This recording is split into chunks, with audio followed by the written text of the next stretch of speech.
Nice to be with the youngsters today. और मुझे ये बताया गया है कि आपको बात करनी है अ मिलियनर यूथ। एक युवान किस तरह से समृद्ध बन सकता है, सिर्फ धनिक नहीं, समृद्ध। और मुझे दूसरी बात अभी ये भी बताई गई जब हम बैठे थे मंच के पीछे कि अब 70-80% बात गुजराती में रखना, सिर्फ 20% हिंदी में रखना, तो ये ठीक है?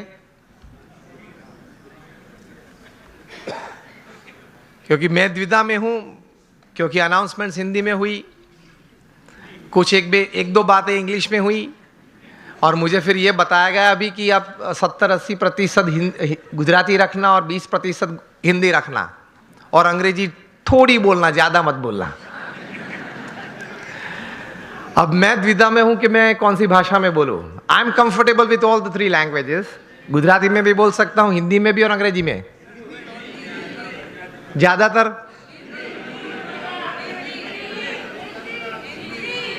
चलो हिंदी में बात करते हैं, ठीक है। तो बात है एक मिलियनर यूथ की कि यहां ज्यादातर युवा धन बैठा हुआ है और युवानी में एक स्वप्न होता है, जिंदगी में कुछ बड़ी बात हासिल करने की एक तमन्ना मन में होती है, और होनी भी चाहिए। That is a human dignity, that is a human Endeavour. तो ये बात का विषय यह है कि हमें जीवन में समृद्धता चाहिए, हर तरीके से जीवन में एक प्रगति चाहिए, और सब प्रगति, when all progresses they come together, they become success, सिद्धि भी चाहिए।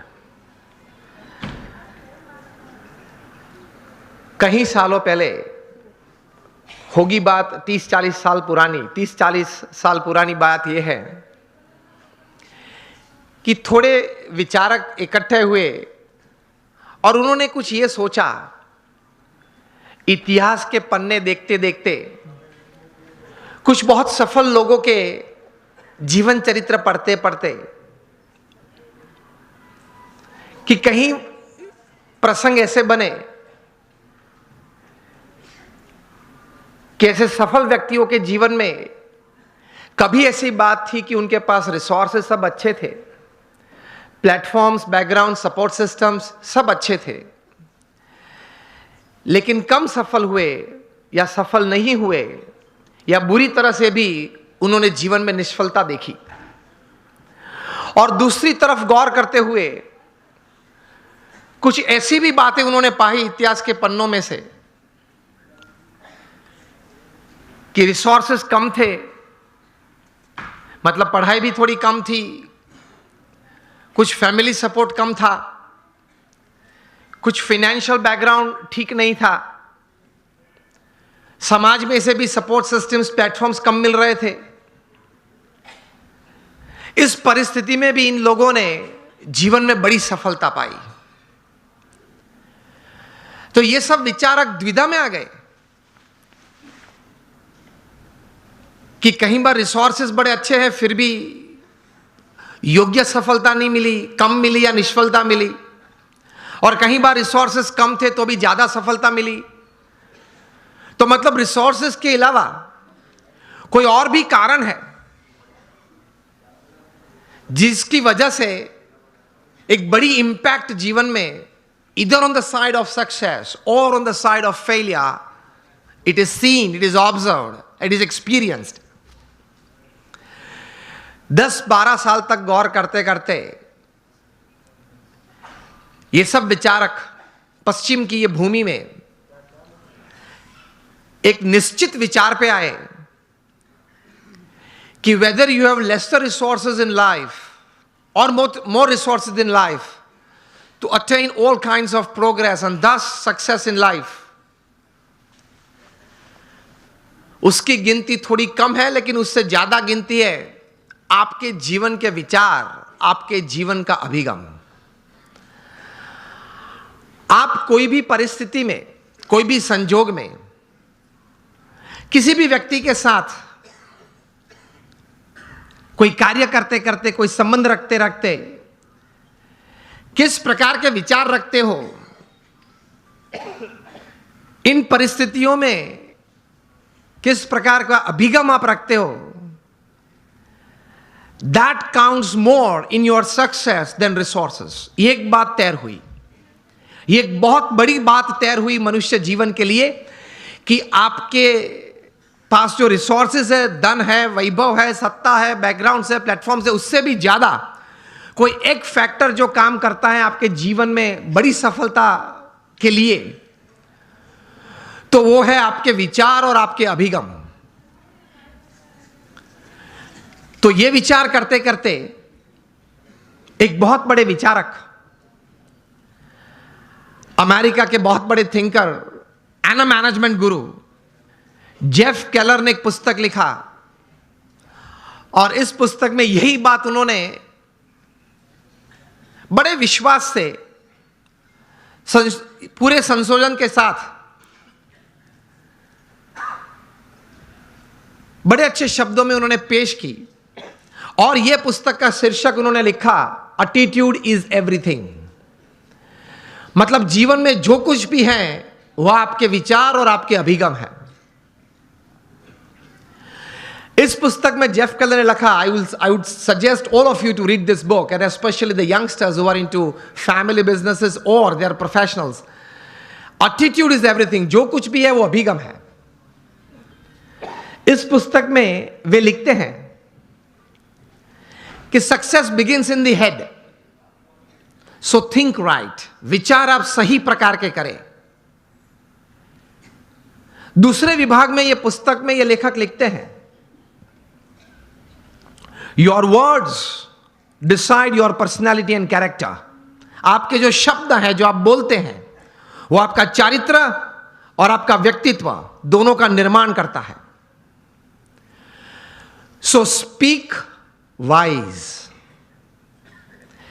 तीसरे विभाग में ये, मतलब अंतिम विभाग में ये पुस्तक में जेफ केलर लिखते हैं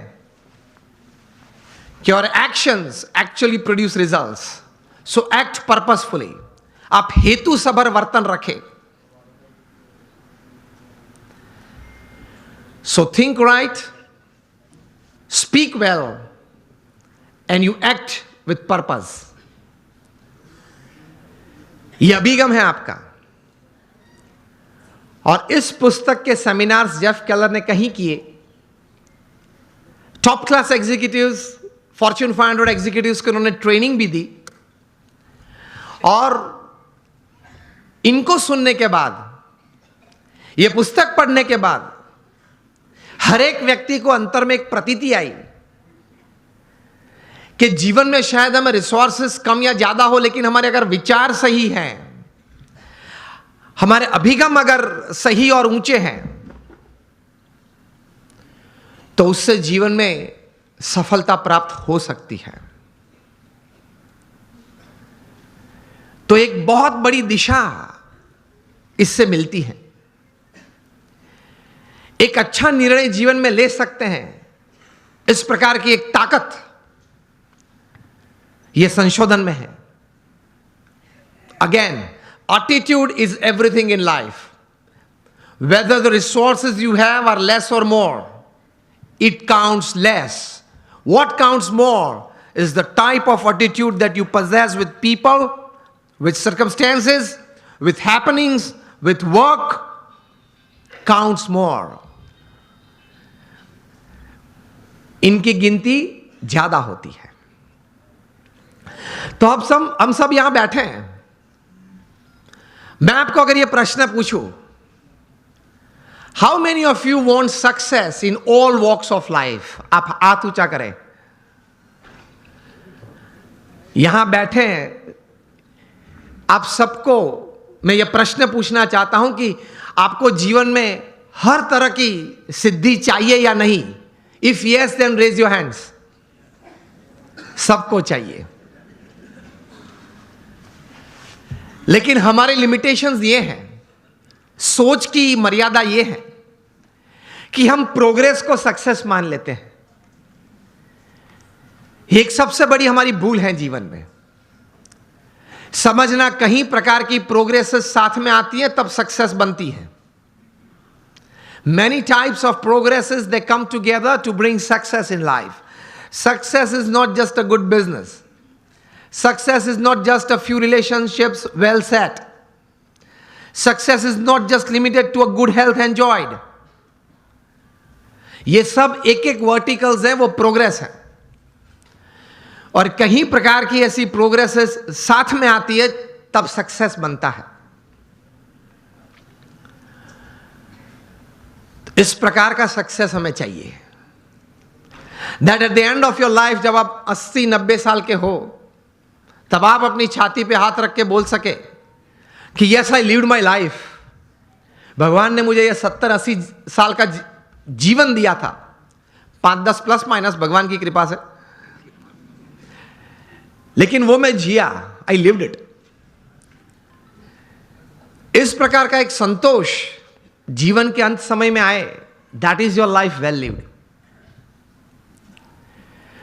तो उसके लिए थोड़े विचार और थोड़े अभिगम, और उस विचार और उस अभिगम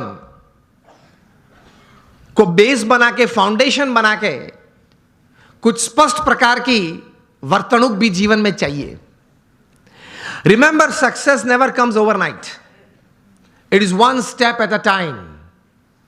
मैं कई बार बात करता हूं कि आप हिमालय के ऊपर, एवरेस्ट के ऊपर हेलीकॉप्टर में जा पहुंचे तो आपका फोटोग्राफ टाइम्स ऑफ इंडिया में नहीं छपेगा.